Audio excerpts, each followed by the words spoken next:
તો પ્રશ્ન છે એડવોકેટ યજ્ઞેશભાઈ પંડ્યા સાહેબ, મારો પ્રશ્ન છે કે એક અનુસૂચિત જનજાતિ એટલે કે આદિવાસી વ્યક્તિનું મકાન હોય કે જે મકાન વેચાણથી રાખેલ હોય એ પણ જનરલ કેટેગરીવાળા પાસેથી રાખેલ હોય અને એ અનુસૂચિત જનજાતિવાળું વ્યક્તિ અન્ય વ્યક્તિને મકાન વેચવા જાય છે ત્યારે કલમ તો તે AA મુજબ ફરજિયાત કલેક્ટરશ્રીની મંજૂરી મેળવવાનું રહે છે, પરંતુ પરિપત્રોની છણાવટ કરીએ તો શબ્દની મારામારી છે. એમાં જણાવેલ છે કે ખેતીલાયક જમીન અથવા બિનખેતીલાયક જમીન વેચાણ અર્થે કલેક્ટરશ્રીની મંજૂરી જરૂરી છે, પરંતુ ક્યાંય એ સ્પષ્ટતા નથી કે મકાન, દુકાન, પ્લોટ કે અન્ય કોઈ મિલકત જે સ્વપાર્જિત હોય તો કલેક્ટરની મંજૂરી મેળવવાની રહેતી નથી, એવું ક્યાંય છે નહીં અને એની સ્પષ્ટતા કરશો. સૌપ્રથમ તો મારા એડવોકેટ મિત્ર જે છે યજ્ઞેશ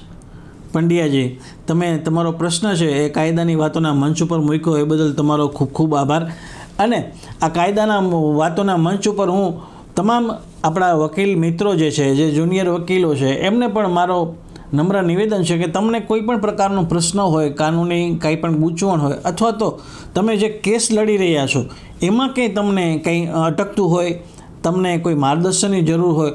તો બેઝિઝક તમે કોમેન્ટ બોક્સમાં તમારા પ્રશ્નો મૂકી શકો છો. કાયદાની વાતોના મંચ ઉપરથી તમને એનું માર્ગદર્શન કરવામાં આવશે અને તમારી જે કંઈ મૂંઝવણ છે તમારા કેસમાં તમારે કઈ રીતે આગળ એને ટેકલ કરવો એનું પણ માર્ગદર્શન આપવામાં આવશે. તો હવે આ યોગેશ પંડ્યાજીના પ્રશ્નનો આપણે જવાબ જોઈએ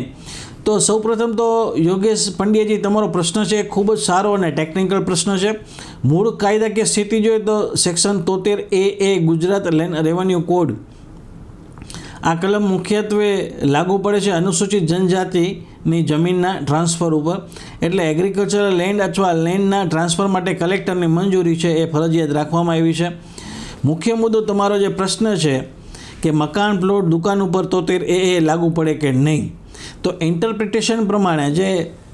આપણે કરીએ તો જો મિલકત લેન્ડ તરીકે ટ્રીટ થાય તો એને પ્લોટ હોય તો પ્રોપર્ટી કાર્ડ એન્ટ્રી સાથે તો ઘણી વખત ઓથોરિટી છે એ 73A લાગુ કરે છે, પરંતુ પ્રેક્ટિકલ ડિસ્ટિંક્શન ઘણી વખત જજમેન્ટ અને પ્રેક્ટિસ મુજબ કન્સ્ટ્રક્ટેડ પ્રોપર્ટી હોય, મકાન હોય, દુકાન હોય તો ખાસ કરીને સેલ્ફ એક્વાયર્ડ હોય એટલે કે સ્વપાર્જિત હોય તો નોન એગ્રીકલ્ચર અર્બન પ્રોપર્ટી પર સીધી રીતે 73A લાગુ પડે એવું ક્યાંય યુનિવર્સલ કોઈ સેટલ એવો નિયમ નથી. હવે ગ્રાઉન્ડ રિયાલિટી એવી છે કે ગુજરાતમાં ઘણા જિલ્લામાં સબ રજિસ્ટ્રાર અથવા તો કલેક્ટર ઓફિસ છે એ કન્સ્ટ્રક્ટિવ અપ્રોચ લે છે, એટલે એસટી, નોન એસટી ટ્રાન્સફર હોય તો ઇવન હાઉસ પ્રોપર્ટીમાં પણ પરમિશન માગે છે. હવે જે પરિપત્રની તમે વાત કરી તો સાચું કહું તો પરિપત્રમાં લેન્ડ શબ્દ છે હાઉસ બિલ્ડિંગ માટે ક્લિયર કોઈ એમાં શબ્દ નથી, એટલે એમ્બિગ્યુટી તો છે જ અને ઇન્ટરપ્રિટેશન બેઝડ પ્રેક્ટિસ આખી ચાલી રહી છે. હવે આખું આપણે તમારા પ્રશ્નનો જો નિરાકરણ જોઈએ તો સ્ટ્રિક્ટ લો છે 73A એટલે લેન્ડ છે એના માટે એ સેન્ટ્રિક પ્રોવિઝન કહી શકાય કે જમીનની જો લેતી દેતી કે ટ્રાન્સફર હોય તો એમાં પરમિશન જરૂરી છે. ઘણી જગ્યાએ હાઉસ પ્રોપર્ટી ઉપર પણ લાગુ કરવામાં આવે છે. એટલે સેફ અપ્રોચ એ છે કે જો કલેક્ટરની પરમિશન લઈ અને ટ્રાન્ઝેક્શન કરવું, જેથી કરીને ભવિષ્યમાં કોઈ ડિસ્પ્યુટ થાય નહીં. જો ટ્રાન્ઝેક્શન અવોઇડ કરવું હોય, રિસ્ક અવોઇડ કરવું હોય તો પરમિશન લેવી જરૂરી છે. અને જો કેસ એક વખત તમારી આ ટ્રાન્ઝેક્શન થઈ ગયું અને આવો કોઈ ડિસ્પ્યુટ આવે તો તમે એ ડિસ્પ્યુટ વખતે તમે દલીલમાં એવું કહી શકો કે ભાઈ પરિપત્રમાં ક્યાંય દુકાન કે મકાનનો કે એવો કોઈ ઉપયોગ એવા શબ્દોનો પ્રયોગ કરવામાં આવ્યો નથી. એટલે કાયદામાં કોઈ સ્પષ્ટતા નથી, એટલે ગ્રે એરિયા છે,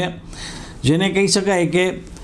સૌથી સેફ રસ્તો છે કે પરમિશન લઈને આવું ટ્રાન્ઝેક્શન કરવું. તો હું આશા રાખું છું એડવોકેટ યોગેશ પંડ્યાજી તમને મારા જવાબથી સંતોષ થયો હશે અને તમને જો એવું લાગતું હોય કે કાયદાની વાતોના મંચ ઉપર તમે જે તમારો પ્રશ્ન મૂક્યો એનો તમને યોગ્ય પ્રતિક્રિયા મળી છે, યોગ્ય જવાબ મળ્યો છે, યોગ્ય માર્ગદર્શન મળ્યું છે, તો હવે તમારી ફરજ બને છે કે તમારા વકીલ મિત્રોમાં પણ આ વિડીયો છે એ ફોરવર્ડ જરૂર કરજો, તમારા ગ્રુપમાં શેર જરૂર કરજો, જેથી કરીને બીજા કોઈ વકીલ મિત્રોને આવા કોઈ પણ પ્રશ્ન હોય, ફોજદારી કાયદાને લગતા હોય, સિવિલ કાયદાને લગતા હોય, રેવન્યુને લગતા હોય, અને જો એ પોતાના પ્રશ્નો મૂકશે તો એ તમામને કાયદાની વાતોના મંચ ઉપરથી માર્ગદર્શન પૂરું પાડવામાં આવશે.